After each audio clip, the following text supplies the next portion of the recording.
Hello दोस्तों, नमस्कार। कैसे हो आप सभी? एकदम सभी बढ़िया। चलिए आज की क्लास शुरुआत करते हैं। और आज की क्लास में हम 25 क्वेश्चन करने वाले हैं। 25 क्वेश्चन होंगे, ठीक है। और सारे क्वेश्चन आए हुए क्वेश्चन है, ठीक है। चलिए पहला क्वेश्चन है आपका, निम्नलिखित में से कौन सा कथन निलंबन के संबंध में सही है? ठीक है, कौन सा कथन निलंबन के संबंध में सही है? तो पहला ऑप्शन आपका, निलंबन एक विषमांगी मिश्रण है। निलंबन के कण आंखों के लिए उद्देश्य होते हैं। निलंबन एक समांगी मिश्रण है। या गैस में परिक्षेपित ठोस पदार्थों को निलंबन कहा जाता है। तो यहाँ पर आपका राइट आंसर क्या होता है मेरे भाई, कि निलंबन एक विषमांगी मिश्रण है। तो यहाँ पर आपका राइट आंसर क्या हो जाएगा? पहला ऑप्शन, ठीक है। ऑप्शन ये आपका राइट हो जाएगा, ठीक है। अगला क्वेश्चन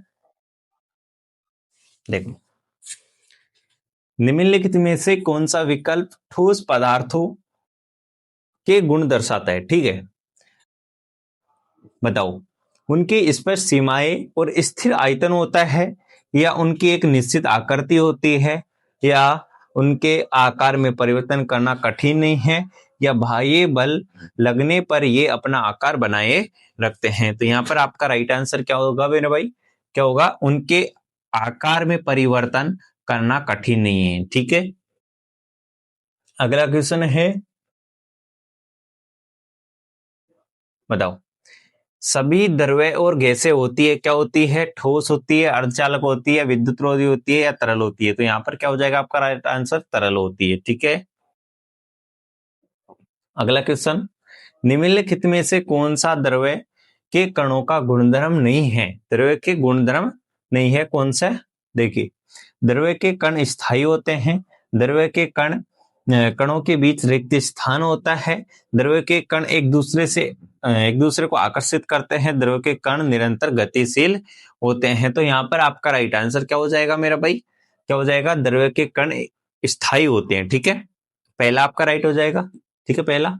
अगला क्वेश्चन है, दूध का दूध किसका मिश्रण है? बताइए। दूध केवल वसा है, दूध के अंदर या जल है, या जल वसा प्रोटीन आदि है, या केवल प्रोटीन है? तो यहाँ पर आपका राइट आंसर क्या हो जाएगा? जल, वसा और प्रोटीन, तीनों चीज पाई जाती है दूध के अंदर, ठीक है। ठीक है मेरे भाई। अब देखो, द्रव्य के कण खालिस्तान के कारण निरंतर गतिशील होते हैं, ठीक है। गतिज ऊर्जा, स्थितिज ऊर्जा, या कणों कणों का आपस में मिलना, या कणों का साइज। तो यहाँ पर आपका राइट आंसर क्या होता है मेरा भाई? क्या होता है? गतिज ऊर्जा के कारण क्या होता है? द्रव्य के कण हमेशा निरंतर गतिशील रहते हैं, ठीक है। अगला क्वेश्चन, निम्नलिखित विकल्पों में से कौन सा कथन कोलाइड के फोम का सही उदाहरण है? बताइए। जेली, या फ्यूमिस, या कुआसा, या कोरा? तो यहाँ पर आपका राइट आंसर क्या हो जाएगा? फ्यूमिस। फ्यूमिस, ऑप्शन नंबर बी आपका राइट हो जाएगा। अगला क्वेश्चन है, निम्नलिखित में से किस विलयन की पहचान उनकी गंध से की जाती है? बताइए। गंध से की जाती है। जल में नमक, जल में पोटेशियम, जल में चीनी, या जल में एथेनॉल? तो यहाँ पर आपका राइट आंसर क्या हो जाएगा मेरा भाई? बताओ। जल में एथेनॉल, ठीक है। अगला क्वेश्चन, शुष्क बर्फ क्या है? शुष्क बर्फ क्या होती है?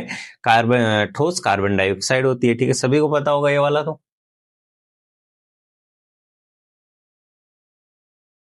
निम्नलिखित में से क्या वाष्पीकरण की दर में वृद्धि नहीं करता? बताइए। तापमान में कमी, या पृष्ठ क्षेत्र में वृद्धि, या पवन की चाल में वृद्धि, या आर्द्रता में कमी? तो यहाँ पर आपका राइट आंसर क्या हो जाएगा मेरा भाई? क्या हो जाएगा? तापमान में कमी, ठीक है। अगला क्वेश्चन, निम्नलिखित में से किस शब्द का प्रयोग अयस्कों की उपस्थिति मिट्टी और रेत जैसी अशुद्धियों के लिए किया जाता है? अयस्क की कठोरता, गालक, स्पंजी और गेंग? तो यहाँ पर आपका राइट आंसर क्या हो जाएगा? ऑप्शन नंबर डी आपका राइट हो जाएगा, गेंग। अगला क्वेश्चन है, निम्नलिखित में से कौन सा इमल्शन का एक उदाहरण है? स्पंज, रबड़ या फेस क्रीम या फोम? तो यहाँ पर आपका राइट आंसर क्या होता है भाई? Face cream. निम्नलिखित में से कौन सा समांगी मिश्रण का एक उदाहरण नहीं है? नहीं है, आपस पूछा है, नहीं होने वाला समांगी मिश्रण। तो यहाँ पर जल में कॉपर सल्फेट का चूर्ण, जल में घुली हुई चीनी, जल में तेल या जल में घुला हुआ लवण। तो यहाँ पर आपका राइट आंसर क्या हो जाएगा मेरा भाई? क्या हो जाएगा? जल में तेल। ठीक है, बताओ भाई। निम्नलिखित में से कौन सा कथन गलत है? वो वाला कथन आपको बताना है। ठीक है, देखो, द्रव्य के कणों के बीच एक बल कार्य करता है, बिल्कुल सही बात है। द्रव्य के कणों के बीच कार्यरत बल उन्हें एक साथ बांधे रखता है। ठीक है, दूसरी बात भी आपकी सही है। तीसरी बात, द्रव्य के कणों के बीच आकर्षण बल का सामर्थ्य रहता है, चाहे वह द्रव्य किसी भी प्रकार का हो।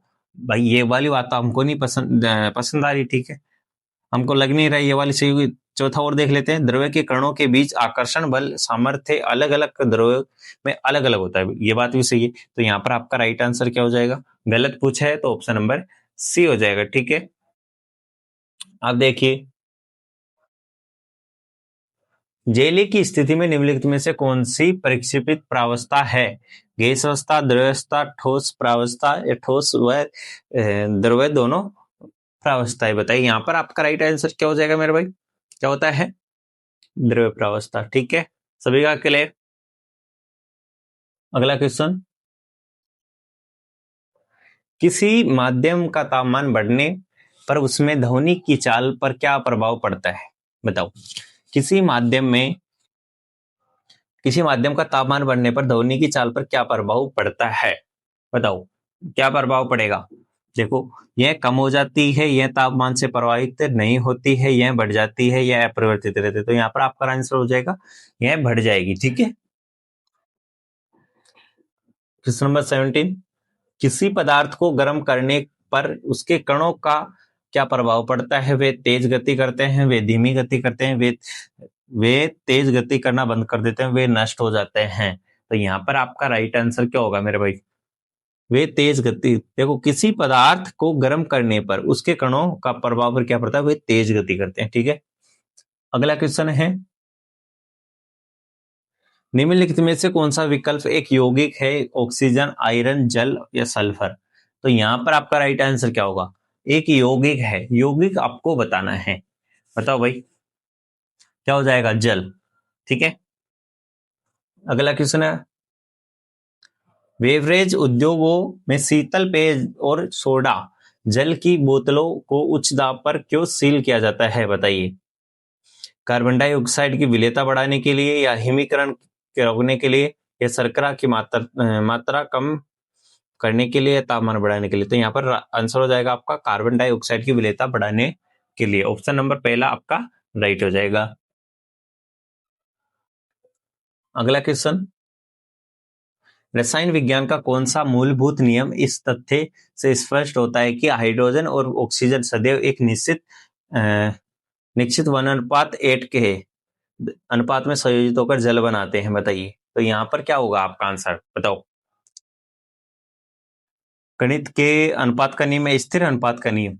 ठीक है, यहाँ पर ऑप्शन नंबर बी आपका राइट होगा। ठीक है, पढ़ा होगा हमने, जस्ट पिछले बेसिक क्लास में करवाया था, वहां पर आया था अपने। किस नियम के अनुसार किसी यौगिक में द्रव्यमान के अनुसार समान तत्व हमेशा समान अनुपात में होते हैं? समान तत्व हमेशा समान अनुपात में होते हैं। तो यहाँ पर आपका राइट आंसर क्या होता है? निश्चित अनुपात का नियम। ठीक है, ऑप्शन नंबर बी राइट हो जाएगा। वायुमंडल, प्रारंभिक वायुमंडल में कौन सी गैस सबसे कम प्रचुर मात्रा में होती है? बताइए। जल, वाष्प, नाइट्रोजन, मुक्त ऑक्सीजन? तो यहाँ पर आपका आंसर हो जाएगा मुक्त ऑक्सीजन। ठीक है, अगला क्वेश्चन है आपका, यद्यपि कोलाइड समरूप प्रतीत होता है तो वास्तव में यह निलंबन होता है, वास्तविक विलयन होता है, सजातीय मिश्रण होता है, विषम जातीय मिश्रण होता है? तो यहाँ पर आपका राइट आंसर हो जाएगा विषम जातीय मिश्रण होता है। ठीक है, अगला क्वेश्चन, वाणिज्य विरंजन विलयन के सामान्यतः सोडियम का हाइपोक्लोराइड का द्रव्यमान प्रतिशत कितना होता है? हमने जो पीछे देखा था तो वहां पर आया था कितना? 3.62। ऑप्शन नंबर पहला। ठीक है,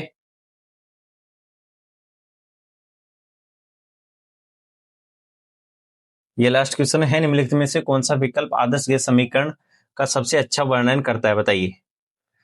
गैसों के मिश्रण का कुल दाब, ये तो गलत हो गया। स्थिर दाब हुआ है गैस का आयतन, उनके व्युत्क्रमण पथ, ये भी गलत हो गया। तो ऑप्शन सी देखो, गैस का एक निश्चित मात्रा का दाब पीवी अपॉन टी के स्थिरांक है। ठीक है, ऑप्शन नंबर सी आपका राइट हो जाएगा यहाँ पर।